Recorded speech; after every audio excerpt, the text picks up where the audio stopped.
all of us had gotten, my whole family, advanced degrees, had jobs, had savings accounts before we even thought about getting married. And, you know, one of my sisters ended up getting a divorce. And she was able to just, you know, didn't even have to hit the pause button.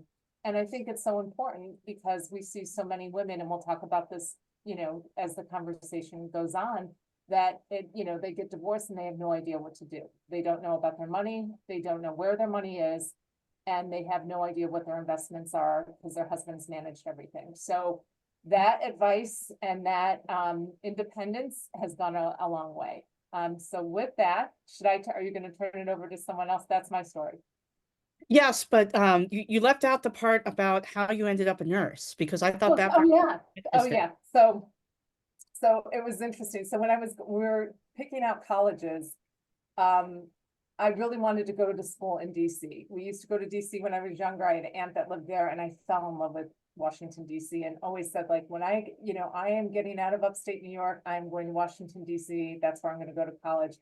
And so when my father was asking, you know, what do you want to do? What are your thoughts about college? What do you want to study? And I said, you know what? I really feel like I want to be a nurse. He goes, okay, that's great. But there's a lot of great schools in the state of New York. So if you're going to be a nurse, you're going to stay in New York State. And then I said, oh, Amy, I said, but I want to go to school in DC. He goes, if you go to that school in DC, then you're going to go for business. So I'm like, all right, business it is. So I went to school first for business, and then I went back and got my nursing degree after that. And again, it was like, it's the perfect marriage. Like, I am so glad he told me, you know, I did that. It's like, it mixes so well and helped me create healthy women. So thankful to my father and my mom for steering me in the right direction, even though I was kicking and screaming at the time.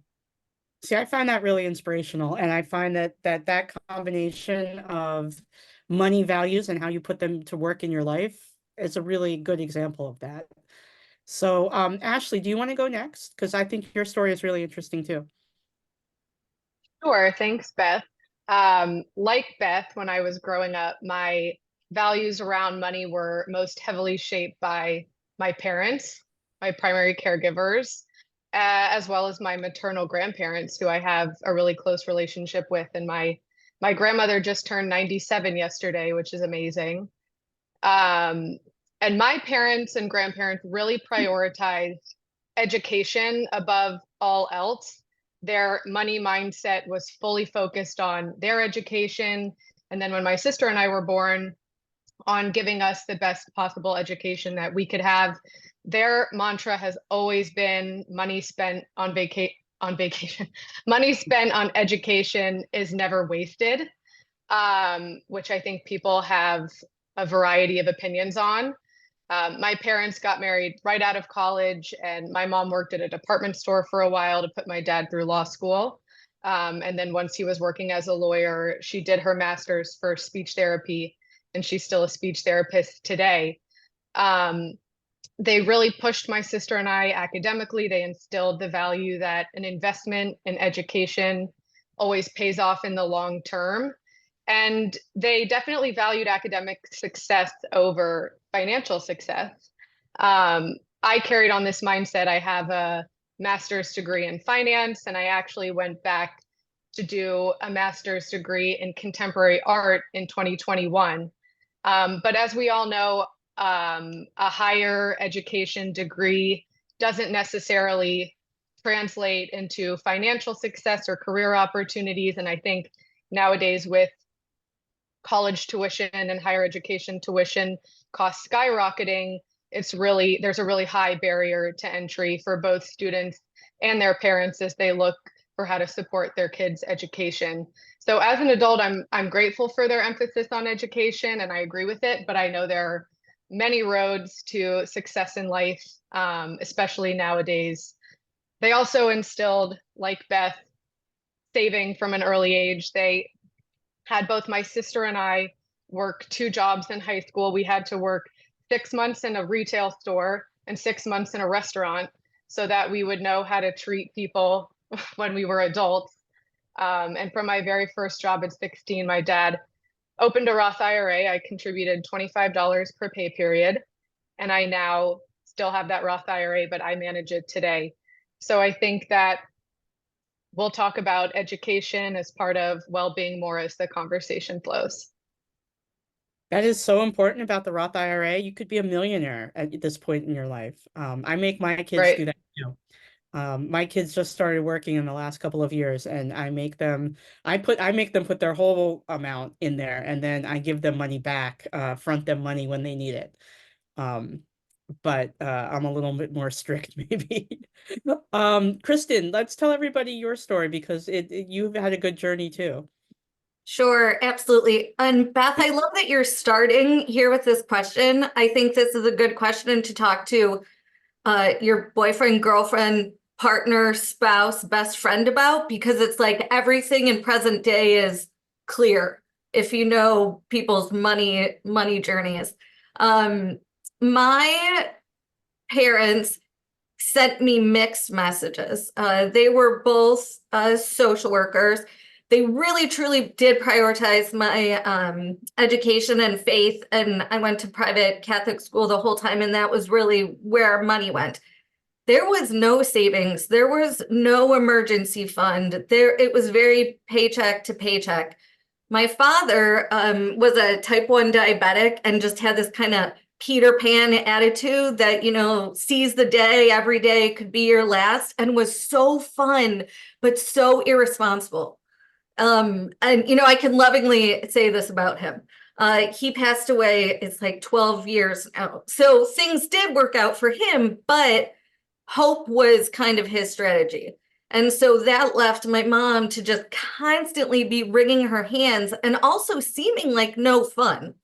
At the time I was like, oh, I'll get pizza with dad at 10 p.m. or go to a store and do something fun. And he just always picked the fun thing. But my mom was left worried.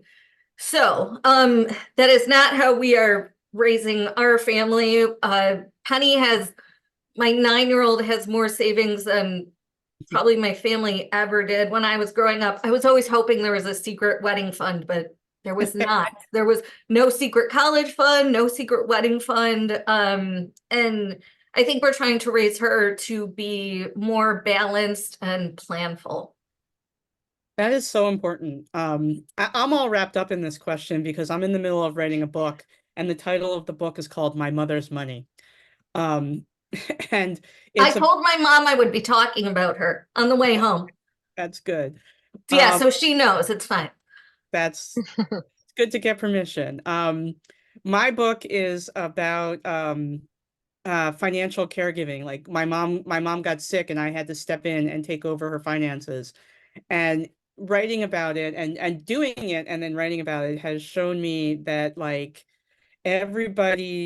you can't talk about how you deal with money today without understanding the lessons that you learned about it growing up. And, my lessons from my mother were good lessons, but not everybody has those good lessons, as Kristen points out. My mom only was good about money because her parents were terrible about money.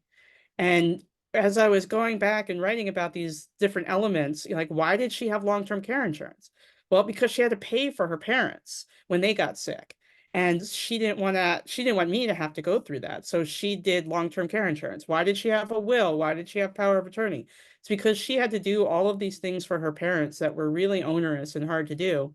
And she wanted to correct that for the next generation. And, moving forward, I want to, what I try to do in my daily life is help people through those situations, but also I don't want my kids to have to deal with any of those things. Yeah. And I know that the one lesson I'm going to learn from my experience of helping her and dealing with her, because she passed away last summer, is I don't want so much stuff. Like nobody wants all this stuff. Like we just collect too much. And like I want my kids to be able to like press a button and just erase everything, which in the digital age they might be able to do, instead of shredding stacks of paperwork. But this idea that you are what you come from when it comes from money, like relieves a little bit of the shame and pressure of the feeling that people have of doing things wrong. And I think that is part of what stops people from asking questions, stops them from making moves with their money or doing new things because they're afraid they're going to do it wrong. And one of the reasons we're talking about this tonight is to get people to have a conversation about it by us modeling a conversation about it. So one thing I wanted to ask about is this dilemma that a lot of women get in where they put themselves last on the priority list. And I'm one of those people. I've got 2 kids downstairs. They need stuff. You have to scramble around dinner, homework. We have paperwork to do because my kid's about to graduate from college, high school. And, like where do I fit into this scenario? I'm taking an hour break for a webinar, and that's, sort of the time I get. But I wanted to go around the panel and ask about how you put yourself first in your life, or not even first, because I know that that's really hard to do sometimes when we are caretakers of even a pets or anybody else. But how do you put yourself higher on the priority list so that you are at least taking care of yourself a little bit better? So why don't we start with, let's go in reverse order. Kristen, why don't you start with that one? Like, how do you prioritize yourself somehow in the busy world that you live in? I think my best advice here is you have to schedule it. You have to be really intentional and meaningful. And however it is that you schedule things with your family, in ours, the best for my husband is if I physically write it on a calendar that's downstairs when mom's going to be doing other things or gone or out of town. You just have to make the time and you have to schedule it. You have to put it on your Outlook calendar, put it on a paper calendar. You just have to do it. That is good advice about the calendar.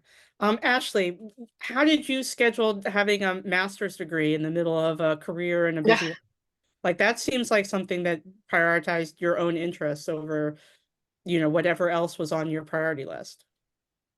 Yes, definitely. I don't have children yet, so my answer is probably not as nuanced as some of the other panelists. But I do have a career and academic endeavors and a dog I consider a child, and a husband.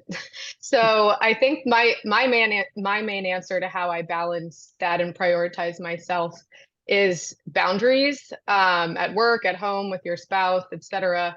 And learning to set and then enforce boundaries is really hard, especially if you're a people pleaser like me, like most women are. And I think the main boundary that I have been working on that helps me prioritize myself and helped me get through that really heavy 2-year load of academics and work, is controlling who has access to me and when those people have access to me. I think we all have way too much access to each other these days, thanks to email, our smartphone, social media, 24-hour news cycle, etc. So at work, maybe this means setting the expectation with clients that I don't answer their calls after 6 p.m., but I'll reply to them in the morning. Maybe putting my phone on do not disturb for an hour or two so I can get a paper done or an Excel model done without getting out of the zone. Also in my personal life, setting screen time limits on my iPhone, so I'm notified when I've been scrolling on my Instagram for too long.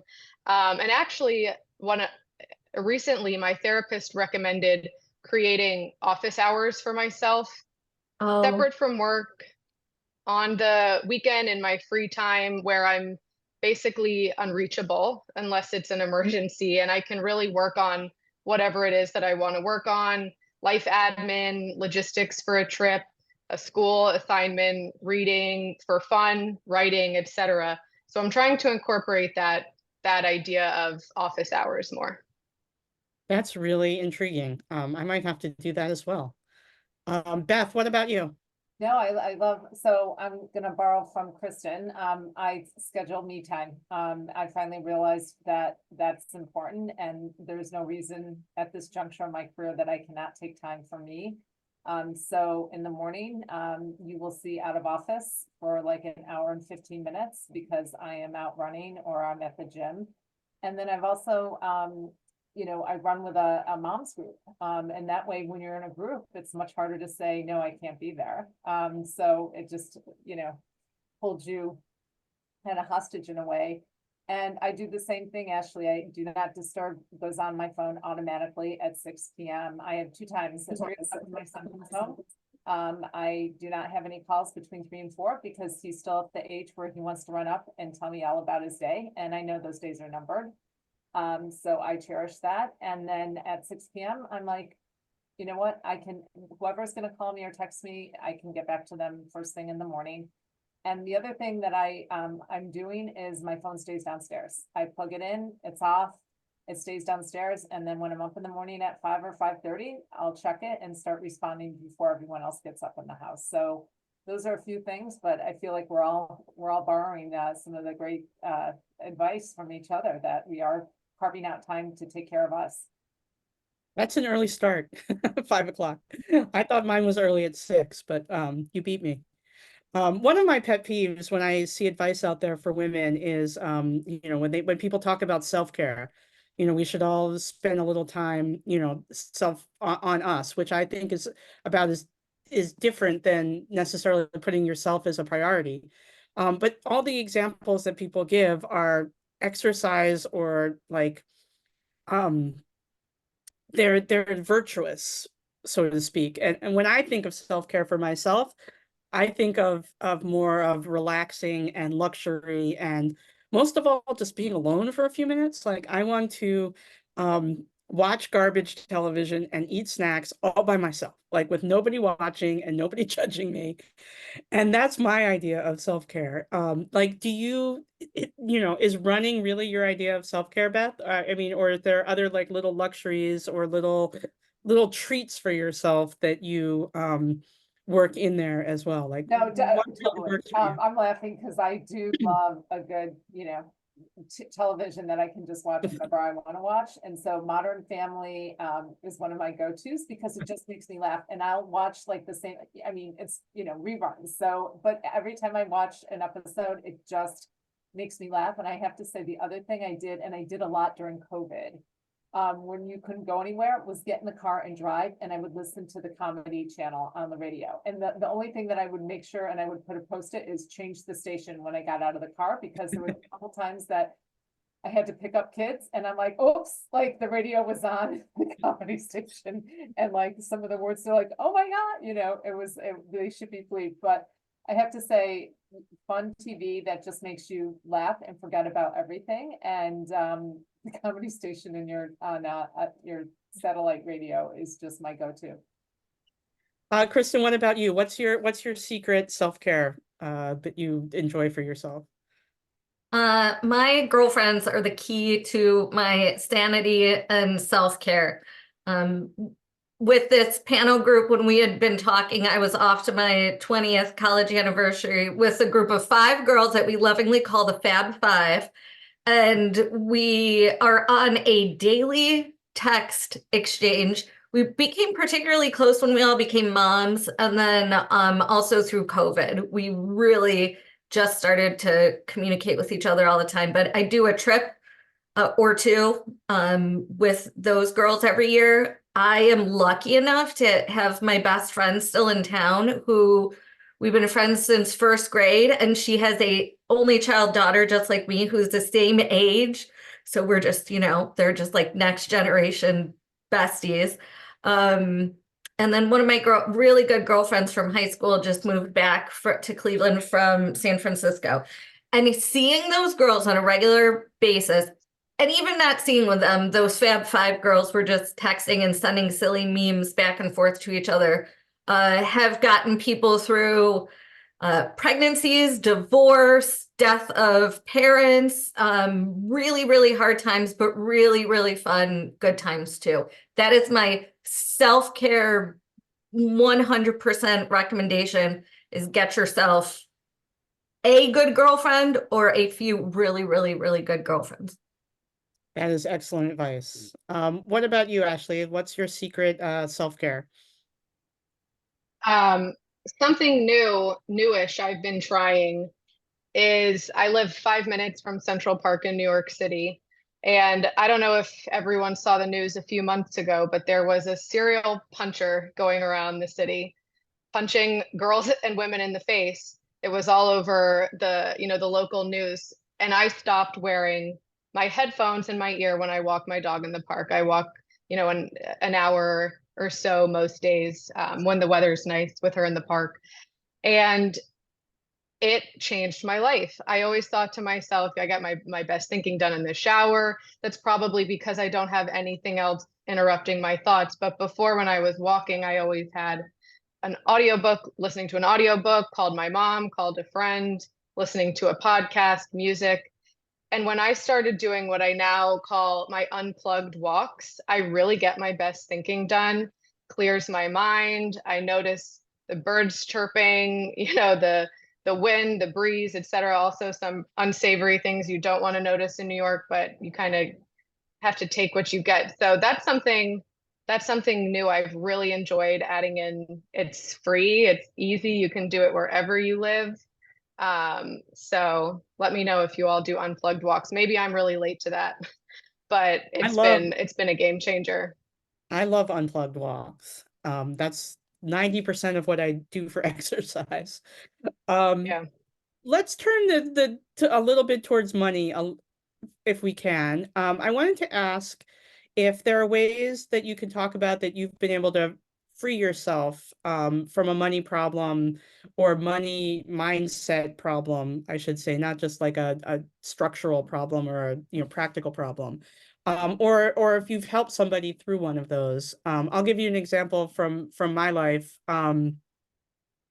When I years ago, I was trying to figure out how to invest my money. I didn't know how to do that. And this was before I became a CFP, which led me to become a CFP. Is that I was working in the personal finance field. I was editing stories, and I asked one of my columnists, I'm like, I have to pick, an ETF to invest in. Who should I go to find out what that should be? And he's like, you're smart enough to just figure that out on your own. And I was like, really? He's like, yeah, go to this website, do some research, and then pick an index fund. And that's all you need to do. I was like, wow, that sounds like something I could do. And I did it. And from that point, I got more and more interested in it. And then I started the coursework to become a certified financial planner. And it was just that little confidence that I needed in order to push myself over the edge. And not everybody's going to go and become a professional, but I was already like far down that road anyway. But somebody said I could do it, and I believed him. And so I did it. And that was one thing that worked for me. And I don't know if that sort of thing has happened to any of you for what you've done in your life in just small ways or big ways, or if you've helped somebody to have that moment. I think that would be fun to hear about. So, Kristen, you want to start maybe? Sure. I really do think that being here and being on this call and being willing to talk about money is like the first step. So way to go. We are all already doing it today. In my experience with our clients, that really is the first step. The talking about it, the education, the creating this sort of a relationship, where we can really figure out what your goals are. And I don't think everyone needs to become an economist. I think that it's the advisor's job to figure out what level of education each client needs. I don't think everyone needs to be a complete expert, but I think they need to know enough to be dangerous, right? To know and get the education up to the level that they want. That is a good answer. Thank you for that. Ashley or Beth, do you want to jump in? Yeah, so I'm gonna take it from more of a business perspective, because I think it's really important that, and from a women's angle, that women understand when especially as they're getting their first job, what the employer offers. And what a 401k plan is, if they're fortunate to have, or some type of pension, right? Because I feel like And that, again, speaking to this conversation, understanding money, understanding savings is so important. So with Helping Women, we're a not-for-profit organization, but I made sure that we had a 401k. And now we're fortunate enough where Helping Women's been able to match the 401k investment for all of our employees, which I think is a really big thing. So as a woman, as a woman's business owner, I'm making sure that I take care of my employees and making sure that they understand what we have to offer. So I just think it's really important because I think a lot of young people start jobs and just they want that money in their savings account and they don't realize everything that their employer may be offering and that they should be taking advantage of. That's a really good point. Ashley, do you come across that in your job too? You deal with a lot of younger people. Oh, definitely. I think financial fear and anxiety around money is so real and really affects women more than men, largely due to the wage gap and leaving the workforce to be caregivers. I think the number one tangible way to start freeing yourself from financial fear is building an emergency fund. We've brought that up already on the call. Every paycheck, sock away some money into a high yield savings account until you have, 3 to 6 months of your expenses covered. So even if you're simultaneously paying off debt, you can work towards an emergency fund. And even if something catastrophic happens in your life, just knowing that you have your own back, you don't have to rely on your spouse, your parent, a friend, etc., really builds confidence. And I also think that fear really lives and breathes in the unknown. So this is something we do as, financial advisors, but you can also do on your own, is having a complete picture of your current financial situation that can help you move out of fear. So shifting into concrete data and numbers. So spend an hour one day sitting down and doing a self-assessment. How much do I earn? How much do I spend? What do I spend it on? Most banks and credit cards make this easy for you now. They break it down for you on the app. How much debt do I have? What major goals am I saving for? And then you can create a reasonable budget that you can stick to. It's always helpful to download templates from the internet, but when you have one that is more personalized and comprehensive, I think just having everything on the paper, on the computer in front of you can take away the power of the fear and anxiety. That is so important. I'm on the same page with you about emergency funds. I actually Yeah. just wrote a story today about emergency funds, and how important they are for LGBTQ plus the LGBTQ plus community in red states. Apparently, this is like a very big financial planning concern in that community because they are all feeling like they might have to like pick up and go at any particular moment.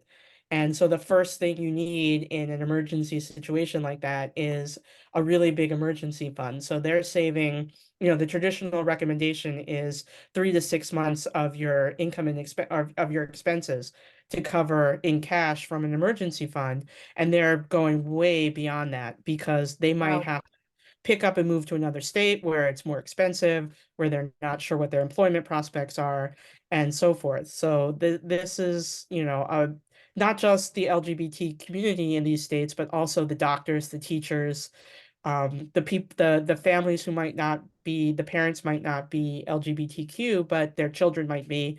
They might need transgender healthcare. They might need, any sort of healthcare that's being restricted in some states. And the advisors were telling me like they need a go bag, like they need to be able to like go at the drop of a hat. And the only way you can do that is if you've got some money saved. But the same thing applies to divorce. The same thing applies to unexpected illness and all of that sort of thing. You just really need to plan ahead a little bit so that you're not stuck. But what the things you were talking about beyond the emergency fund, which is the like first building block, then you get to the budgeting and all those other things you were talking. Then you get to investing and 401ks and Roth IRAs and Roth IRAs for minors and start them young. But like it all starts to seem really hard, and that's where people get stuck. Does it like maybe Kristen, you can start with this because you work for directly with like clients at a financial management firm. How do you make this seem like the financial planning world makes this seem really hard? It makes it seem like you have to hire a professional in order to get the help you need to understand it all, to do it right. But does it really have to be that hard? No, our industry is excellent at making everything confusing and hard. Um, there are so many free resources available. I do think a good advisor can really help guide you and make things less hard. I think a very good place to start is to perhaps ask like situation folks in your life who or if they work with someone. I think women are excellent at giving out referrals, right? Hairdressers, books to read this summer. I think that that's a good place to start, to find an advisor that can help guide you if it seems scary. You provided us with a little sheet of questions that you could ask to find a financial advisor. Can you give I us a little do. that? Sure. Yeah, and they're questions you should, well, 100% you should be able to ask all these questions. I think something women in particular are fearful about asking are about how you charge. You have to know how you are being charged. If someone is not answering that in a transparent fashion, you don't want to work with them at all. So please, please, please, please, if you are working with someone, know how you're being billed and how you're being charged. We actually just did an event. I think I'm liking it to a travel agent, right? You pay a travel agent like a minimal amount of money because they get kickbacks from other people. You have to understand the way that an advisor is being compensated to work with you. And you want someone That is to be free from any sort of conflicts. that is for sure. Well, one thing that I've found that people talk about with financial advisors is they typically tend to talk to one person in in a financial relationship with a couple. And typically, if it's a traditional couple, you have a man and a woman, and they talk to the man. Um, when you have a non-traditional, non-heterosexual couple, the dynamics are a little bit different. And when you have single people, they're different. But I got a letter from a reader the other day, and it was an older woman, and her husband had died, and he had put her in an annuity product that was annuitized. She got a monthly check from an annuity company, and she wasn't sure of any of the mechanics behind it. She had no idea how this was set up, when it was set up, what it was for, and she had questions. And the questions indicated that like she had no idea how this worked because she wanted to know how much money she had in her account. And that's not really the way annuities work, because you get a check, but you don't have like a master account that has $500,000 in it that you can just take with you if you decide you don't want it anymore. And that to me was like a classic example of the stereotypical heterosexual couple from, the old ages, where the wife doesn't know what the husband is doing. And I hope that that has changed over time, but I still see that happening a lot in the letters we get and the people I talk to. When you talk about dynamics of money between couples, what do you guys see, and how do you guys think that that should be talked about in a healthy way to give both parties in a relationship the confidence and access to the information? Like, Beth or Ashley, do you want to start? Sure, Well, I I'm going to can. pick Beth. Okay. Oh, go ahead. Go ahead, Ashley. Okay, no problem. We can go back and forth. I think talking about money with your significant other is so hard, even for me. And I talk to clients all day about their money. I'm sure you can relate, Kristen. or anyone else who works in the wealth management space. And I never really saw my parents talk too much with each other about money. I know they did behind closed doors, but they didn't really talk about it in front of us. So I didn't have any model or practice going into adulthood and going into, a serious relationship that became a marriage. And I'm very thankful for one thing that when my husband and I were engaged, our rabbi made us do a very long financial worksheet before he married us, basically financial counseling. Not about numbers, more about financial values. And we all know money is the leading cause of divorce. So it seemed like a great step before combining lives, bank accounts, finances. And the questions really ran the gamut. You can find all sorts of these kind of worksheets online. Do you have debt? Do you want to work when you have children? Are you a spender? Are you a saver? Do you live by a budget? Is there anyone in the future you anticipate having to support financially, etc.? And we did the worksheet separately and we reviewed it together with the rabbi as like a neutral third party. And it was really hard for me at first. I have a master's in finance and I work in the industry, but I had a student loan I was paying off, and I'm definitely a spender while my husband is a saver. And he had a lot more to show from his years of working at the time than I did. And you can bring feelings of guilt and shame into that, but just getting everything on the table was really one of the best experiences I ever had. I think it really helped our relationship start off on a strong note. Not right after, but soon after we got married, my husband's mom, my mother-in-law, passed away suddenly, which brought a whole new set of issues into a pretty young couple. And we've had to talk a lot about money and business and lawyers and accountants, etc. And I think that even if you're, already married, if you've been married 25 years, this kind of exercise is really helpful. And sometimes, we have these kind of conversations with clients. I think it's generally, it's nice to have a third party, like a neutral third party involved, whether that's your financial advisor, someone you trust, clergyman, whatever. I think that really enhanced the experience, but you can just sit down and do it with your partner as well. And there's all sorts of online resources. And I see in the chat asking if we can share a worksheet. Definitely, there are a lot online. So that was a experience I had that I tried to bring into my day-to-day working with clients. That's really helpful. Thank you. Beth, did you want to take a turn? Yeah, no, I was just saying, I love that. And I wish I had that during our pre-Cana exercise before I got married. And I think what's interesting is I got married later in life, so I had my own, right? Like you have your own money, you know what, like my student loan was paid, whatever I had from nursing school was paid off. And then I had a car payment, I remember, but I came in with very limited debt. But the whole idea of like, okay, now it's we, and I'm like, no, it's me. So I think that conversation was really difficult. And I do love the idea of bringing in a financial planner that you both can agree on. And I ran into the same problem too, where they were speaking to my husband and not me when we were in the room. And I'm like, wait a minute, I'm contributing half, if not more. So you need to talk to me about this.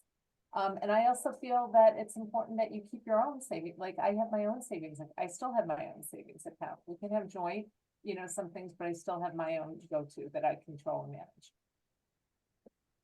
Kristen, are you team joint accounts or are you team separate accounts? We have separate accounts. I'm pro Everybody separate does account. everybody does it a little bit differently, but Yep. you have to figure out what works for you. Yes, and you're completely right. There's not one right answer. And somebody in the chat pointed out that even if you have your own savings account, you may not it may not be all of yours in a divorce. And yes, that is definitely the case. I am the cautionary tale of that. But I am doing much better in my second relationship than in my marriage that I am divorced from. My first marriage, I think our main money problem was unequal earnings. Mm-hmm. And there's a book out called, I forget what the title is, but it's by Farnoosh Torabi, and it's about the financial problems and marital problems that couples face when the woman is the breadwinner in the family. And Farnoosh is the breadwinner in her family. I was the breadwinner in my family, and it made things difficult. And we didn't get through it, so we got divorced. And in my second relationship, in the relationship I'm in now, we're more equal, and it's a lot easier and better that way. I don't know how you control for that when you're getting into a relationship with somebody, because things change, but it's a lot healthier for me in that in the scenario I'm in now than in the scenario that was unequal. But I suppose generationally that happened all the time in, traditional American, 1950s marriages. But I don't, how did anybody survive that? I don't know. I just want to remind everybody who's here, if you have any questions, we're about 10 minutes from the end now. So if you have any questions, throw them in the chat. And somebody is saying, oh, Lisa again is saying prenups can be very helpful if things are unequal. And there's a question. Oh, we have a question. Great. Can you invest your savings account? For example, if you have an app, if you have the Acorn app, can you invest your savings account with Acorn? Kristen, you want to take that? You're the money Oh, I'll bump that to Ashley. Okay. Sure. I'm not familiar with Acorn. You can put your savings into a high yield savings account. Right now, they're ranging around 4.5% to 5%, depending on your institution, which is excellent. Take advantage of it while you can, because it's not going to last forever. I think if you want to invest your savings separately on an app, you need to open a brokerage account or an IRA, which you can probably do on Acorn. Yeah, you need some sort Yeah, of. I'm not familiar.